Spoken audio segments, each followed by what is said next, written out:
Hello everyone, कैसे हो आप सब। आई होप आप सब अच्छे होंगे। पिछली वीडियो में आपने देखा कि हम लोगों ने बनारस विजिट किया था और इस वीडियो में हम लोग विजिट करने वाले श्री कृष्ण की नगरी मथुरा और वृंदावन को।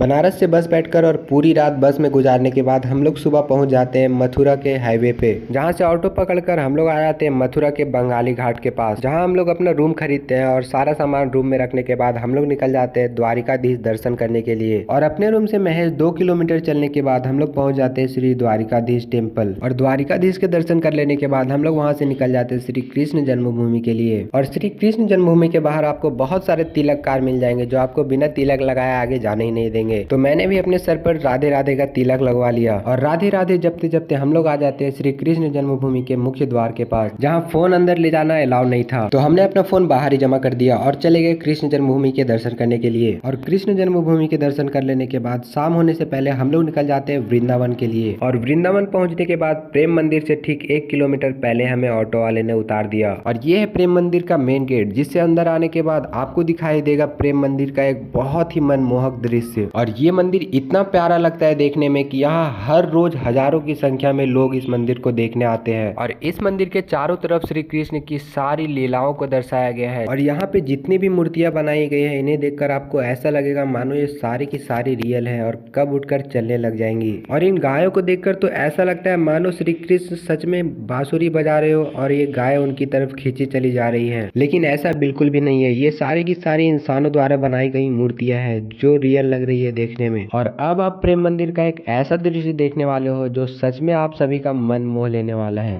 तो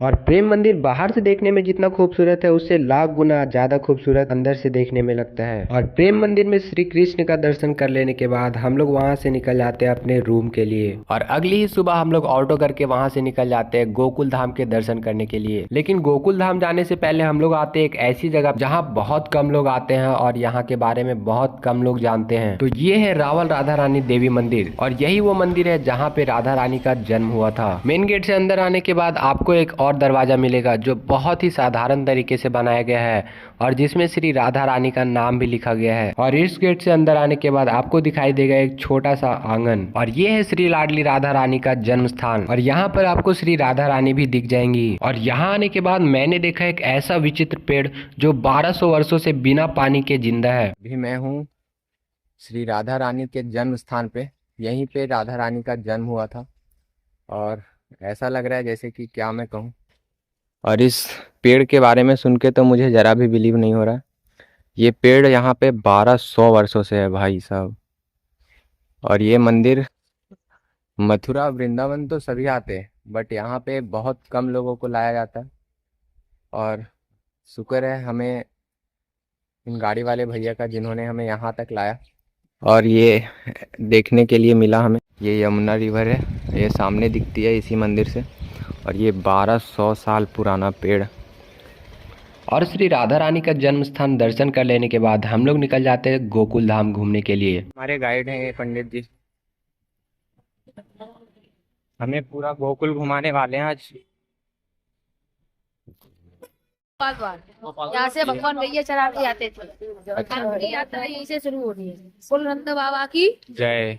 यशोदा मैया की जय। हंसी कर लो एक बार। आ यहाँ पे आके जो हंसता है ना, हाँ, उसका एक हंसता है। और यहाँ पे जो होता है संसार में सब कुछ होता है। वो बात तो है। पाने की जगह नहीं है, नहीं। कुछ पाने की जगह है। चलो,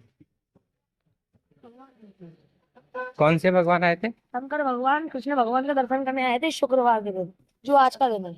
आज का दिन भगवान का सोने के पल्ले में दर्शन है, क्योंकि शंकर भगवान जब आए थे तो सोने के पल्ले में दर्शन करके गए, इसलिए सोने के पल्ले का दर्शन है। दूसरा, भगवान के लिए वो माखन मिश्री का भोग लाए, तो इसलिए आज के दिन माखन मिश्री का भोग लगता है। पर किसके नाम से लगता है? अपने माता पिता के नाम से। ये भगवान ने अपने माता पिता का तीर्थ रखाया, तो ये माता पिता के नाम से लगता है भोग।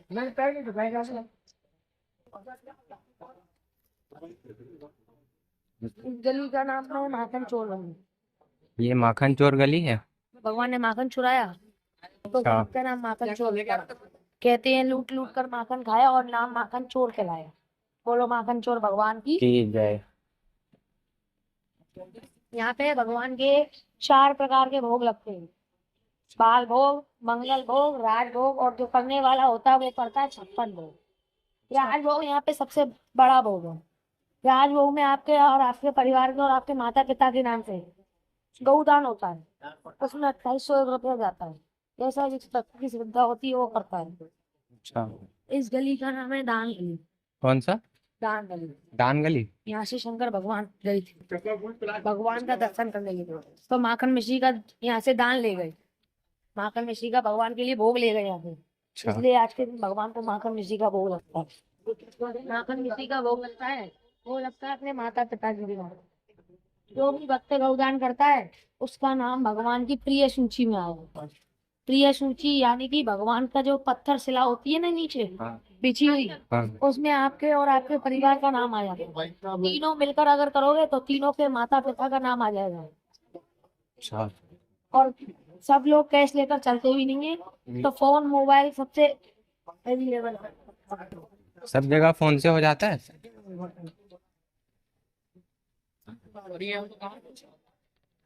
ये है कुंज गली।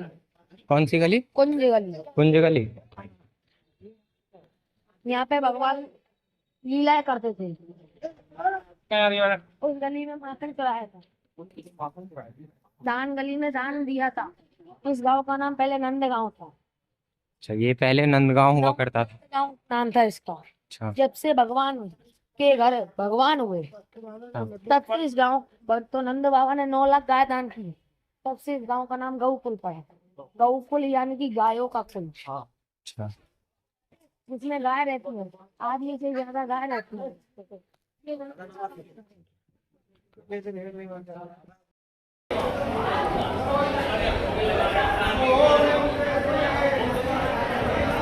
और गोकुल धाम के दर्शन कर लेने के बाद हम लोग आ जाते हैं रमन रेती मंदिर। और ये एक ऐसा मंदिर है जहां आने के बाद सभी बाहर की दुनिया के बारे में सोचना बंद कर देते हैं और सभी के सभी कृष्ण की भक्ति में मगन हो जाते हैं।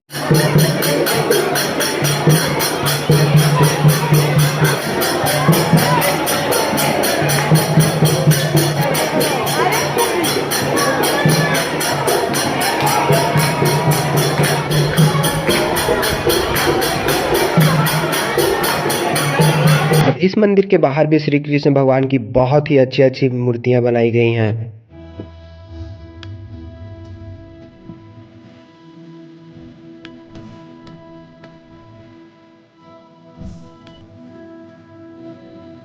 और रमन रीति के जस्ट बाहर ही आपको एक बहुत बड़ा ग्राउंड मिलेगा जिसके अंदर आपको बहुत सारे हिरन और हंस देखने के लिए मिलेंगे। और रमन रीति का दर्शन कर लेने के बाद हम लोग आ जाते हैं ब्रह्मांड घाट, जहां हम लोग मछलियों को खिलाने के लिए 10 रुपए का मूरी लेते हैं। और घाट के पास पहुंचने के बाद हमें मछलियां तो एक भी नहीं दिखती, लेकिन हमें दिखाई देता है एक छोटा सा एक गोताखोर जो इंसानों द्वारा फेंके गए पैसे को बाहर निकाल रहा था।